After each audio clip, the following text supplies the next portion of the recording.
Assalamualaikum warahmatullahi wabarakatuh. Selamat pagi sobat trader semuanya dimanapun saat ini Anda berada. Jumpa lagi dengan Wijaya Trading. Pagi hari ini Senin 7 Oktober 2024 bertepatan dengan awal pekan di minggu kedua di bulan Oktober ini.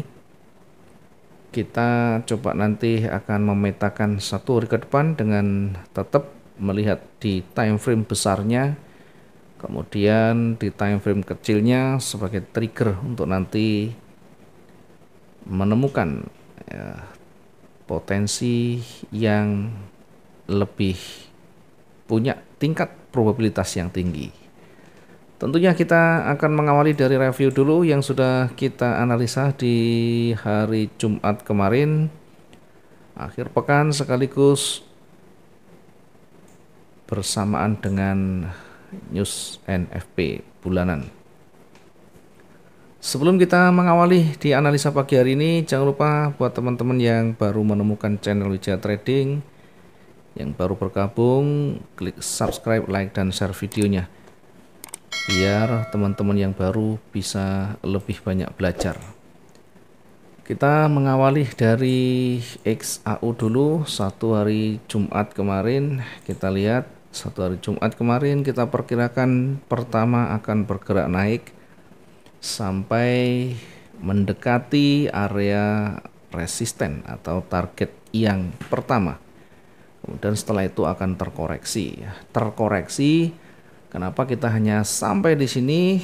Tentunya kita akan menguji di area support ini ya. Area warna kuning adalah area support yang kita tandai.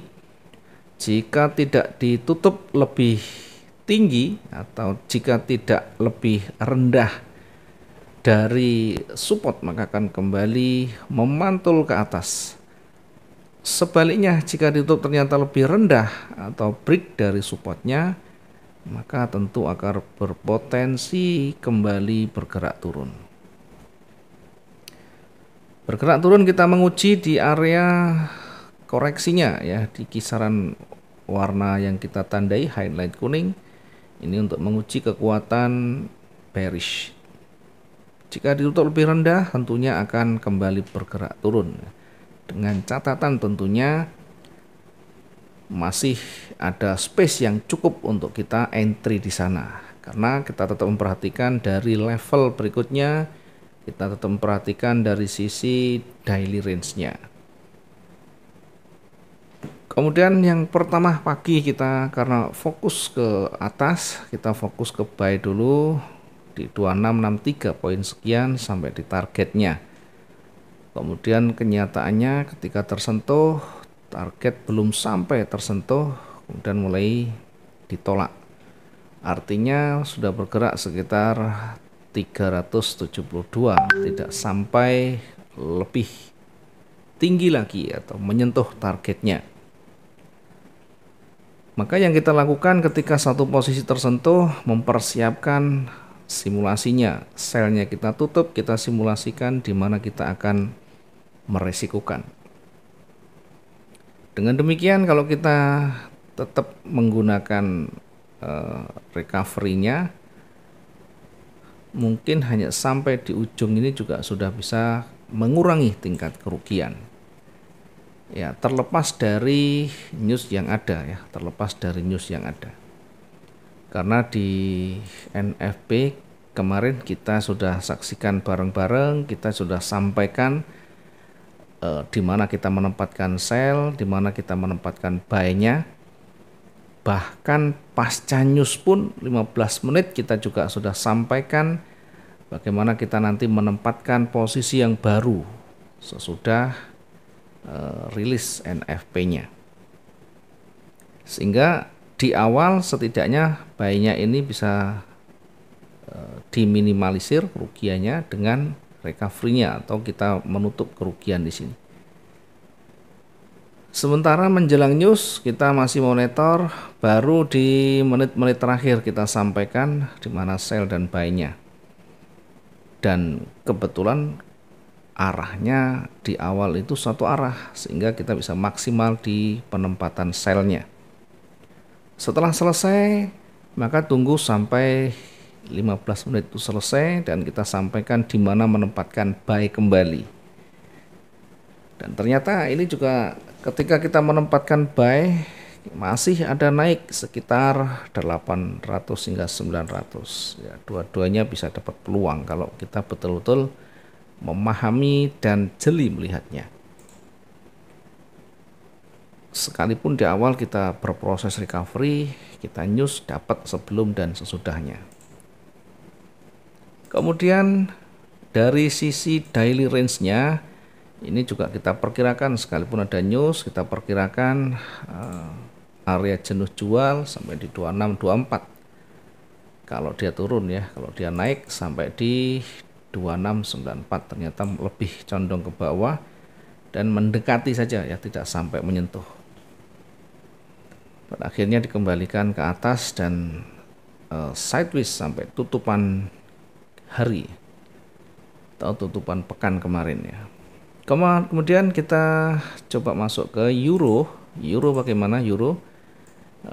Euro kita perkirakan simulasinya karena trennya lebih condong ke bawah, maka kita tunggu pantulannya sampai di area yang kita tandai warna kuning ya. Jika tidak bisa ditutup lebih tinggi akan kembali bergerak turun. Posisi buy kita tempatkan di 1.10421 dan tidak sampai tersentuh di sana. Kemudian kita menempatkan sell di 1.10195 dan mungkin kita hanya dapat dari newsnya ya, dapat dari newsnya maksimal ya, walaupun di live kemarin kita juga sudah sampaikan di mana titik entry-nya. Kemudian di pound sterling di awal sebelum news dirilis kita sudah dapat posisi pertama dari buy-nya, sekalipun hanya satu target ya. Dari simulasinya turun kemudian naik akan terkoreksi lagi ya, begitu naik sampai di target saja, tidak sampai di warna kuning apalagi ya, sehingga berpeluang memantul kembali. Nah, karena ini ada news maka pantulannya tentu berbeda ya, jauh lebih panjang, bahkan bisa mengalahkan retail yang awalnya sempat bergerak naik. Bergerak turun kita tandai dengan areanya ya, targetnya di situ, kemudian di bawahnya lagi ada target yang kedua dan hanya sampai di situ kemudian balik lagi. Minimal kita dapat dari dua, pertama dari awal, yang kedua dari newsnya. Bitcoin kita lihat di Bitcoin satu hari Jumat kemarin ya, Sabtu kita tidak analisa. Hari Jumat kemarin Bitcoin kita perkirakan masih akan bergerak naik dengan simulasinya jika break di 619 ya, berapa di kira-kira jika break di 61426 maka berpeluang akan kembali naik ya. Setidaknya sebelum bergerak turun ada potensi ya sampai mendekati targetnya. Mungkin itu yang bisa kita review dulu untuk satu hari Jumat kemarin. Selanjutnya kita akan memetakan lagi untuk satu hari ke depan, apakah akan condong lagi ke atas atau akan sideways lagi. Kita lihat di weekly-nya dulu. Di weekly-nya satu Jumat kemarin atau satu pekan yang lalu yang ditunjukkan di tutupan candle dengan bearish sebagai dominannya. Maka dengan petunjuk yang ada, bearish yang tidak terlalu signifikan ini, namun kita lihat ada pergerakan sampai di harga 2623, tentu tidak bisa kita anggap enteng ya kekuatan dari bearish. Setidaknya koreksi hanya walaupun kecil tapi tetap berpeluang untuk satu pekan ke depan lagi. Sementara kalau kita lihat dari daily-nya berangsur-angsur juga menuju ke bawah sekalipun itu pelan. Sehingga hari ini juga berpotensi akan kembali didominasi oleh bearish lagi. Sekalipun DH4-nya masih berada di tengah, namun dari time frame besar mengindikasikan akan kembali terkoreksi. Dari H1 kita coba untuk gambarkan buat satu garisnya. Di sisi atas ada kekuatan besar untuk menahan kekuatan bullish. Kemudian saat ini berada di tengah, tentunya dua-duanya berpeluang ya di antara support dan resistennya, akan konsolidasi di antara itu. Nah, tentu peluang ini masih cukup untuk kita taking profit di sana. Selama ini tidak ditembus, maka akan begitu, zigzag begitu ya. Namun tentu pergerakan ini cukup signifikan kalau kita hanya mengambil untuk target harian ya. Sehingga kalau kita tarik ini masih cukup datar, zigzag, tidak ada kekuatan yang lebih mendominasi. Sampai di sini masih datar dan sekarang pada posisi koreksi lagi di atas, di tengah-tengah ya. Mencoba kembali bergerak turun ya, seperti ini. Kita coba untuk menguji sampai di mana ketika naik, sampai di mana ketika turun ya. Kita simulasikan saja dulu, kita tandai untuk yang naik dan turun.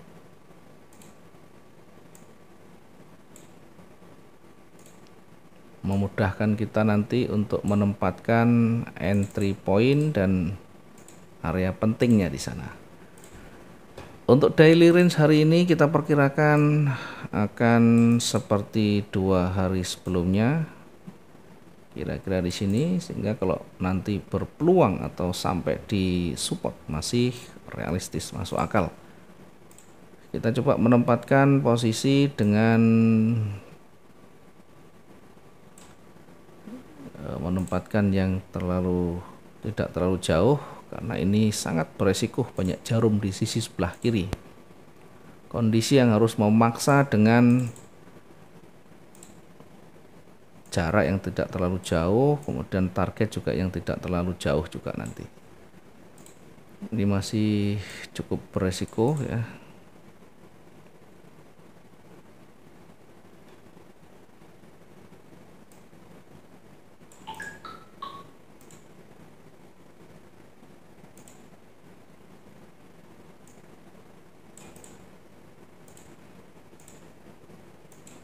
Kita menempatkan sell di 2645.24. Kita mengambil risiko, kemudian nanti kita antisipasi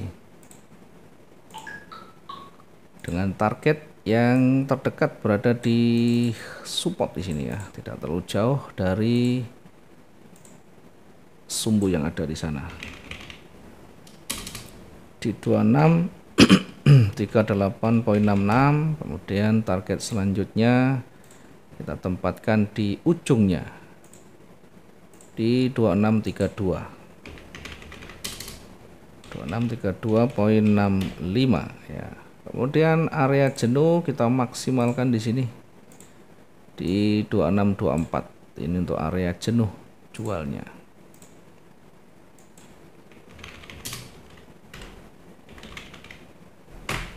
Area jenuh di 2624 ya. Sehingga nanti sekali lagi kita uji apakah nanti break di sini atau tidak. Kalau break akan berpeluang begini, kemudian akan kembali naik, dan jika tidak bisa break di sana akan kembali turun lagi ya, kira-kira seperti ini.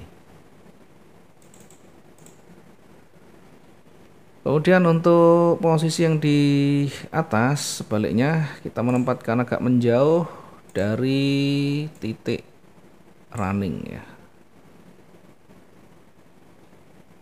Kita menempatkan posisi buy di 2656.49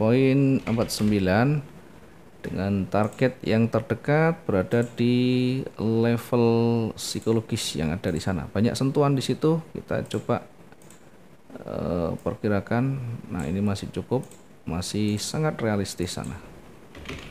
Target di 2662.69. Kemudian berikutnya masih, jika tidak ada tanda pembalikan, kita sampai pada ujungnya, yakni berada di 2669. Target yang kedua di 2669.08. Kemudian untuk maksimum hari ini kita perkirakan untuk jenuh belinya, kita akan perkirakan di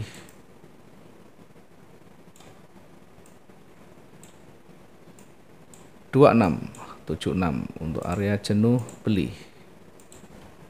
Area jenuh berada di 2676 ya, silakan nanti dicek dan dikonfirmasi ketika mendekati angka itu. Simulasinya ketika dia break dari resisten, kemudian akan sampai pada targetnya, kemudian akan terkoreksi, dan jika tidak bisa break dari posisi yang di bawah atau di warna kuning, akan kembali bergerak naik. Mungkin ini bisa kita analisakan, mudah-mudahan bisa bermanfaat dan bisa maksimum hari ini. Terima kasih, selamat pagi. Assalamualaikum warahmatullahi wabarakatuh. Salam profit dua arah.